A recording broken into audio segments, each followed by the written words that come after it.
The nurse put my baby in my arms, and I did exactly what new mothers do. I stared until my eyes hurt, and I tried to memorize every freckle on that tiny face.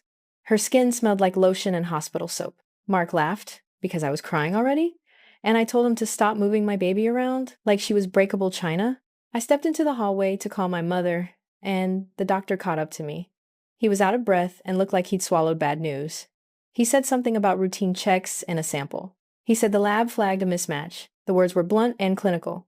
The DNA doesn't match. My throat closed. For a second, I thought he meant paternity, like everyone does when they say DNA doesn't match. I asked him to be clearer. He put a hand on my elbow and said it again. The baby's DNA didn't match the maternal sample on file. Not Mark's. Mine. I laughed, because nervousness came out as laughter. He didn't laugh back. He said they were going to run it again. Calm tone. We'll repeat everything. This happens rarely. But his gaze was a little too steady. It had that hospital look of someone ready to put a procedure in motion. I told him the baby was in the nursery. I told him I wanted to see her. He said, "Actually, hold on. That's part of it. There were protocols. The nursery would secure the baby. Someone would bring her for testing. He said he would talk to the lab. He promised." He left. I walked a few steps to the nursery like my legs were made of cotton. I pushed open the door and the row of bassinets blinked back at me. Pale. Identical. The one with my baby's blanket was empty. My breath left in a single keening sound I couldn't catch. Someone had misread a sign once, I told myself. Someone moved her for a bath. Someone took her. A nurse. A tech. A parent. I scanned the room and my heart kicked against my ribs. A nurse came over and asked if I was okay. I said, "Where's my baby?" She looked at the chart and then at me. Slow. She said the baby had been signed out. Signed out. She said the person who signed the sheet matched the name on the paperwork. I asked whose name. She said the new mother had the same name. I told her that's impossible.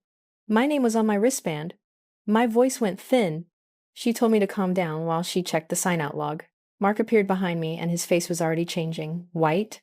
Flat. He demanded to see the camera footage. The nurse said security would handle it. She left like a machine moving through steps that were never intended to be my steps. Security came with a clipboard and a man who smelled like pepper spray.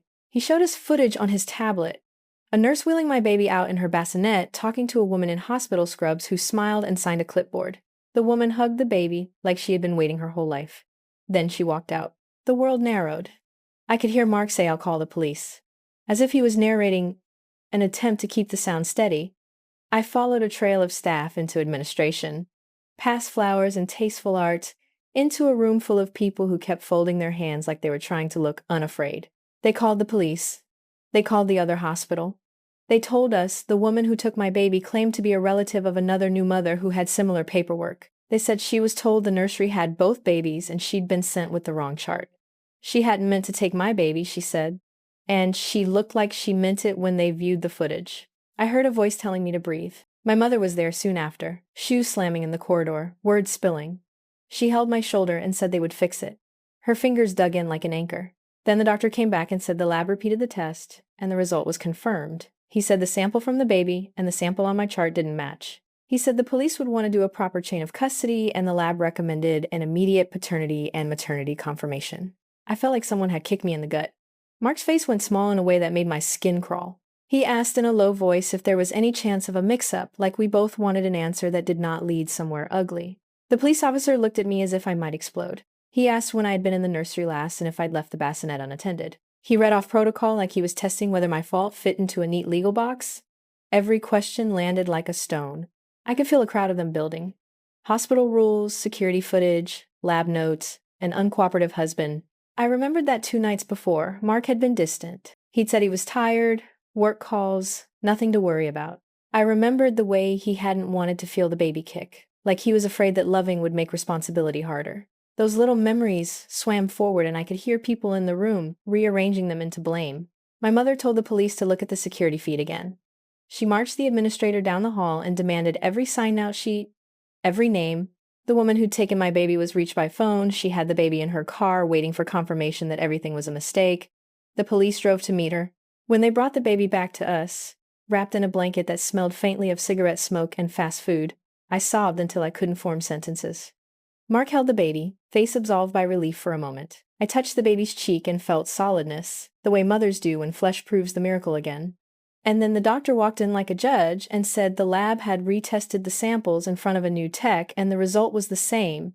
The maternal sample didn't match the baby's. He said the word mismatch, like it was a clean fact. People started looking at me the way you look at someone who might be a character in a true crime segment. My mother went still.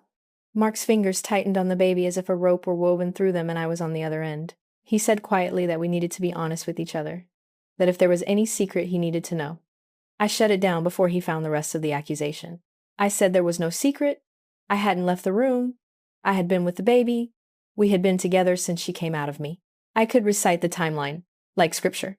The room listened for cracks and I worked to keep my voice steady. The police said they needed to take blood samples from me, from Mark, and from the baby again, this time to the county lab. They said chain of custody mattered. I signed forms with hands that shook. I watched as Mark stepped back, as if distance could make a wrong disappear. That night, I didn't sleep. I held the baby and watched her breathe. I called an old friend who worked in a genetics lab and told her what happened. She told me not to trust the hospital machine for anything that could ruin a life. She told me there were stories, sample swaps, mislabeled tubes, administrative errors. She told me to demand an independent test. The next day, I found fault lines, in small moments. The nurse who handed over paperwork had a smear of coffee on her blouse. The chart had 2 mothers with nearly identical names. The clerk had been covering 2 maternity shifts. The security tech admitted someone had changed a camera angle for maintenance the morning I gave birth, and they had a gap in the footage. I started to build something with facts, timestamps, signatures, the missing footage. I pushed administrators until their faces changed from polite to pale. I demanded they show me the chain of custody for the samples. I called a lawyer and an ombudsman, and my friend from the lab brought a printed protocol for how sample swaps happen. Mark watched me fight with a look I didn't recognize. Part of him seemed relieved when I roared, and refused to be the person whose life could be rescinded by a single test. But there was also fear. He flitted between staying and stepping away. A small betrayal, but not the kind the doctor had implied. He had been distant. He had not been there. That I could accept. Infidelity, I could not. 2 days later, the independent lab called me with a number that felt like a verdict of existence. The technician said the samples they received from me matched the baby's DNA. It was definitive. There was a match. My chest unclenched in one slow breath until it throbbed with something like rage and relief tangled together. I took the paper to the hospital boardroom. I sat across from the head of maternal services and the lab director and watched them read. They read like people hearing the punchline of a bad joke they had to admit was theirs. The lab director apologized, and then his apology faltered and turned into logistics, how the mislabel happened, which staff were on duty that shift, a committee would review, there would be new training. I did not want training. I wanted someone to say the hospital had gambled with my child and lost, that they had left us open to accusations that could greedily eat a marriage. I wanted the nurse who signed the baby out to be accountable, not just given a retraining module. My mother spoke with a steadier voice than mine. She said they would be sued into policy change if they treated families like hinged doors swinging open for clerks. She said they had nearly taken my child and nearly took my name. In the end, they offered a settlement package and new procedures and an apology written with cursive that looked like the expression of guilt. They replaced the security tech and taped new labels onto every bassinet. The nurse who signed the baby out was moved to outpatient services. It was small in the face of what had occurred, but it was movement. Mark said he was sorry for not being present enough. He said the right words and his eyes were wet. I listened, and I believed some of it. He held the baby while I stood by the window and let the sunlight break across my palms. I told him I wanted us to see a therapist. I told him we needed to be a team, that I would not let this room, where my child had briefly gone missing, become a breadcrumb trail to something worse. We left the hospital in the afternoon with the baby wrapped to my chest. I carried the carrier because every step away felt like reclaiming the story of our family. I registered every movement, the way the carrier dug into my hip, the sound of the parking lot, the small urgent weight in my arms. For weeks after, I woke at night and checked the crib. I answered the phone with a start. I filed complaints and read every policy manual the hospital would hand me. I went to the county meeting where the new maternity protocols were introduced, and I spoke in the microphone. I said that a single mistake had the power to erase a mother from her child's life. I said chain of custody is not paperwork, it's trust. Months later, nothing was untouched.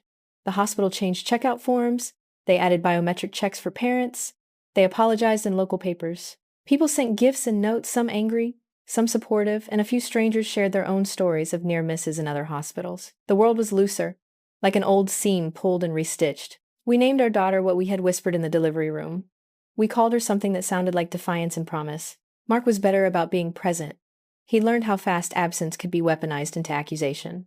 I was quieter with my trust. I did not forgive the staff in a single afternoon. But I stopped rehearsing the worst moment of my life like a play I couldn't forget. The last time I went back to that hospital was to sign a stack of papers that made the changes official. I walked the halls and felt the echo of the day like a bruise. The head of services pressed his hand to mine and said thank you for holding them accountable. I said I was only doing what a mother does. I protect. Outside the hospital, I undid the car seat and lifted my daughter into her stroller. She looked up at me and kicked her feet like she had no idea the fury she'd stirred into the world. I pushed the stroller down the sidewalk, feeling the city hum around us, and for the first time in a long time, I let my mind rest on ordinary things. Grocery lists, birthday parties, small plans. The DNA mismatch that had almost unmade me became instead a line I had learned to draw and hold. I had been given a sentence, the DNA doesn't match, and stamped with it a kind of erasure. I had watched my baby disappear and then come back. The hole it left in me didn't close overnight, but I learned to stitch a new edge, to demand proof, to refuse silence, to protect the tiny person who had arrived and refused to be anything but mine.